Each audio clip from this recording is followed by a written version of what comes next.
All right, y'all, it's time to get down to business. Every single Tuesday is all about love. And I like to always remind you that love doesn't just mean your latest crush of the moment. Love is self-love, love of family, love of what you do, as well as love as in your love life. And today we're talking about the love side of loving someone who's having difficulties. I don't know the right terminology, so I'm so happy we have an expert on the line. She's a life skills consultant, and she goes by the name of Anisa Wilson-Smith. Anisa, welcome to the CrossOver. Hello, Nikki Z. How are you today, lovely? I am doing wonderful. All right, so what's the right fabulous? I'm glad. What's the right terminology? Let me just get that out the way. What's the right terminology when you have a baby kid? We all seen that show. If you my age and you know what I'm talking about, you know the reference, baby kids. So we have children with difficulties. We have children with conduct disorders. Yeah. You know, sometimes they have mental health issues and we are not even aware of it. So that's the first thing. It's about awareness. So we're talking today about, dealing with difficult kids. Yeah. And how you handle difficult kids. Let's separate. Let's not talk about the ones that have been diagnosed, because that takes a different level. Like, you really need to get proper assistance if it's something that's that far, or science, all of that. So we're talking about kids that haven't been diagnosed or maybe just started exhibiting these behaviors. We're talking about them, or a way for parents to start recognizing certain behaviors and identifying them as a mental disorder. Like, I want to talk specifically to those parents listening right now. Like, talk to me about whatever basic first steps all of us could take looks at and movements towards. All right. So the knowledge is important. Yeah. First of all, we need to understand that children, they go through different stages of development. Yeah. And sometimes because of the particular stage that the child is at, we might misinterpret it as them having behavioral conduct disorders, when in fact it's just the stages. Let me give you an example. Yes. For example, adolescent children, oftentimes, this can be one of the most difficult periods for parents to deal with children, the teenagers then. Yeah. Right? But what's happening physiologically in terms of the chemicals, in terms of the changes that they're experiencing, a lot is happening. And so a part of the brain is not developed properly. So the prefrontal cortex, that's the thinking part where they should think logically and make sound decisions, it's not yet developed. But hold on, wait. When you say that, like, for me, I need people to fully understand that if it hasn't developed, that's not just a medical problem. That could be because they were not actually loved, hugged up, flowered enough to even know how to deal with those chaotic situations. So it becomes an anxiety issue, which then translates to the behavior. I mean, am I right? I'm just. Yes. You are absolutely correct. All right. So Nikki Z, you're taking me back now to the foundation. Right. And you're taking me back now to the baby stages and the foundation that we have to build so that we don't encounter all these problems and all these issues with our children. So first, before we even start talking about the children, the parents, we have to I'm a parent myself. Yeah. We have to examine our emotional health and well-being. First of all, how do we manage our emotions? How do we manage our behaviors? Yep. What type of environment, is the child experiencing, etc. So emotional intelligence Social and emotional learning is critical for parents, first of all. So if you have not emotionally developed, if you have not dealt with your trauma as a person, as your own individual, please don't believe that you can give birth or actually help to give birth or donate sperm to create another human to try to give them the things that you don't have. It just doesn't work that way. It doesn't work that way. Y'all be running and having babies and y'all still sick in the head. That's it.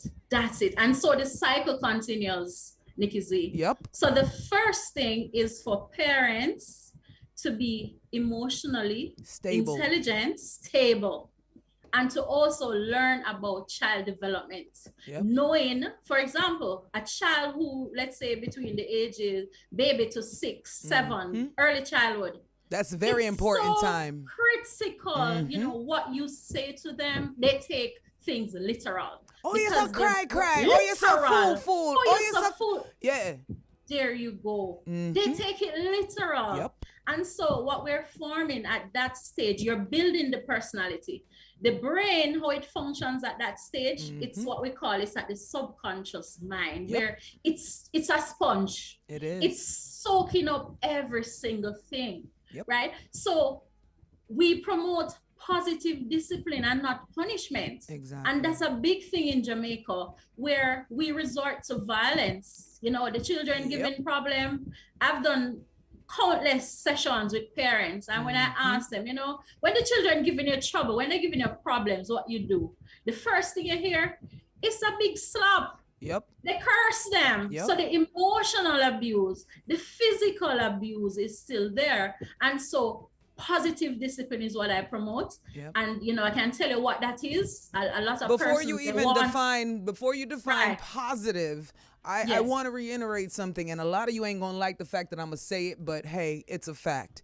If you literally hit your child every time they do something that you feel was bad, and you don't stop, you don't think, you just instantly go to hitting them, you are an abusive parent.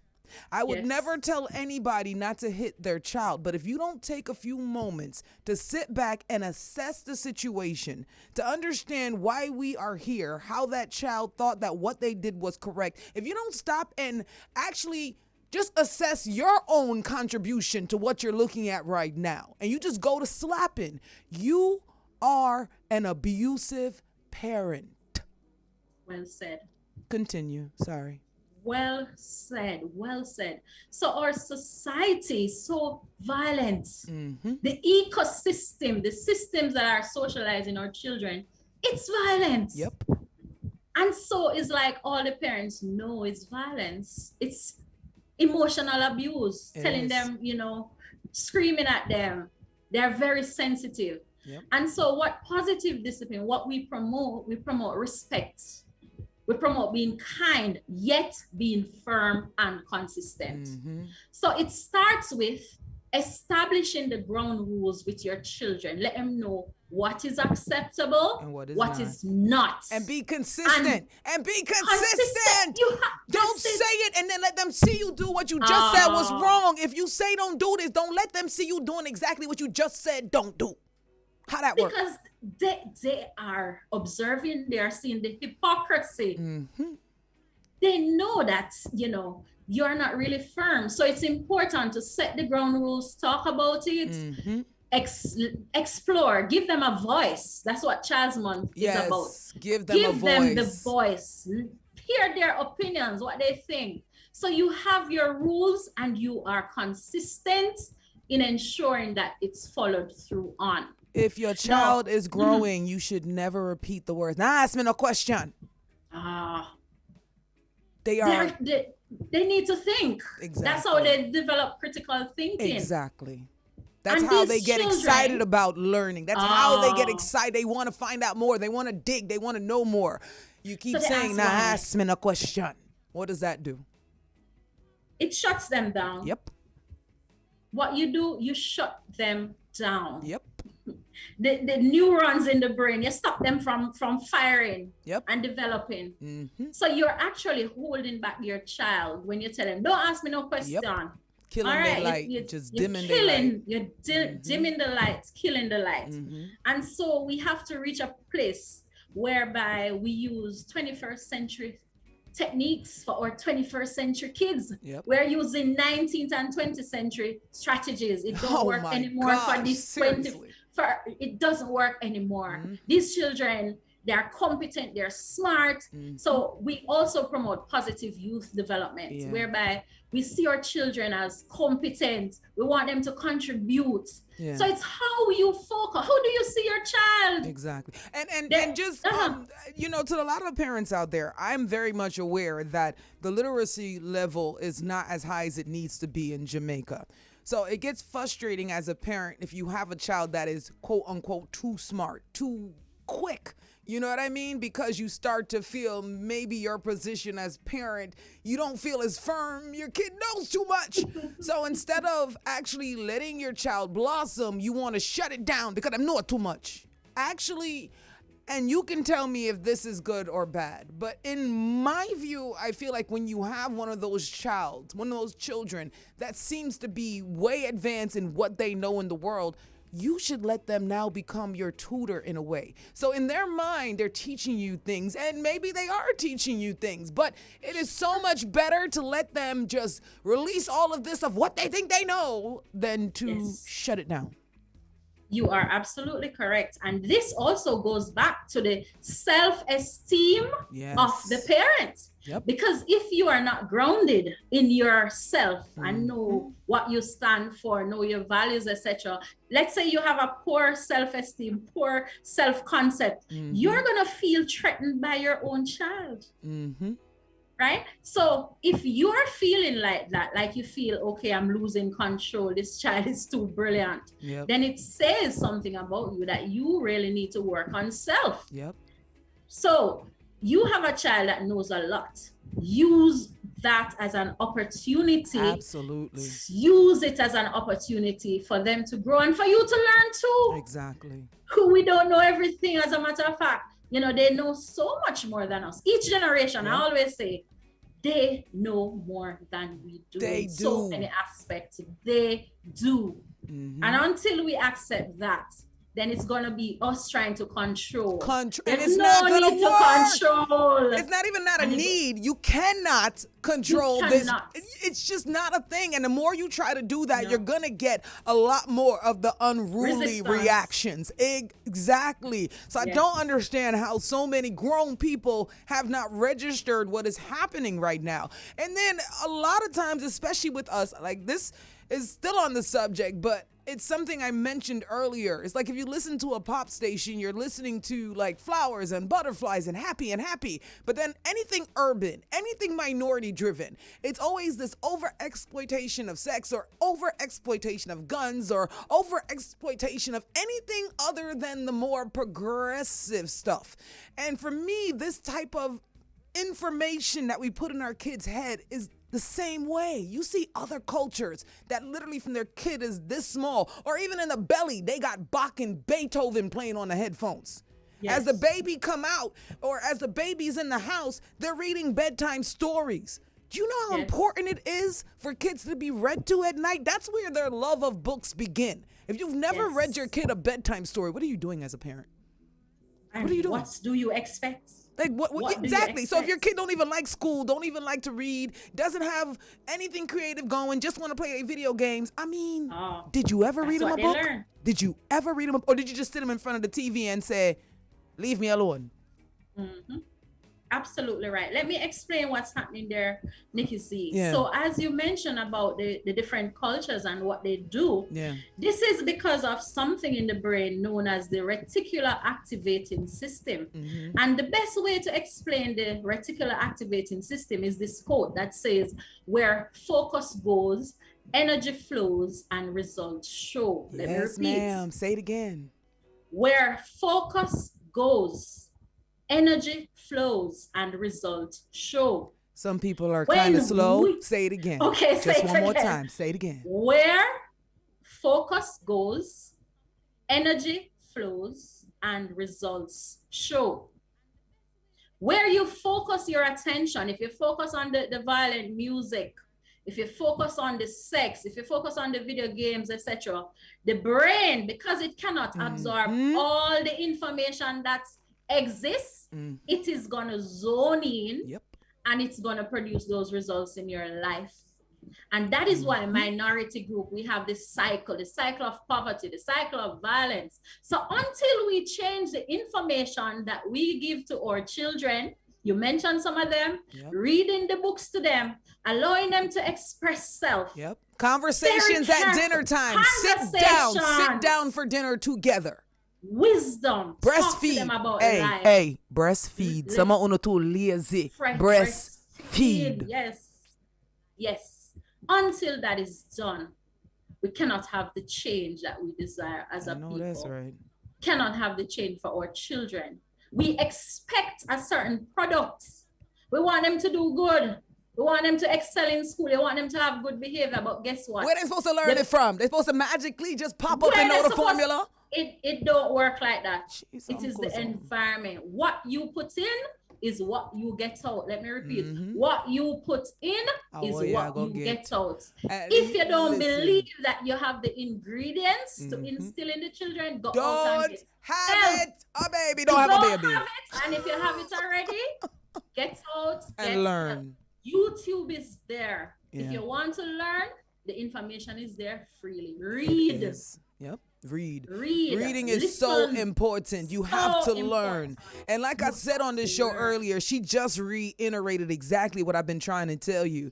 Minorities, us, black people, we keep being fed the things that divide us, and we willingly eat it up like we just don't know better. And I think a lot of y'all really just don't know better. Y'all don't know that you're being fed all of this to purposely keep us divided and arguing. Purposely to keep black families separated. These shows that constantly strategically show you black men, criminals, saggy pants, or shoot 'em up, or gangster, and always want the white woman, and da-da-da.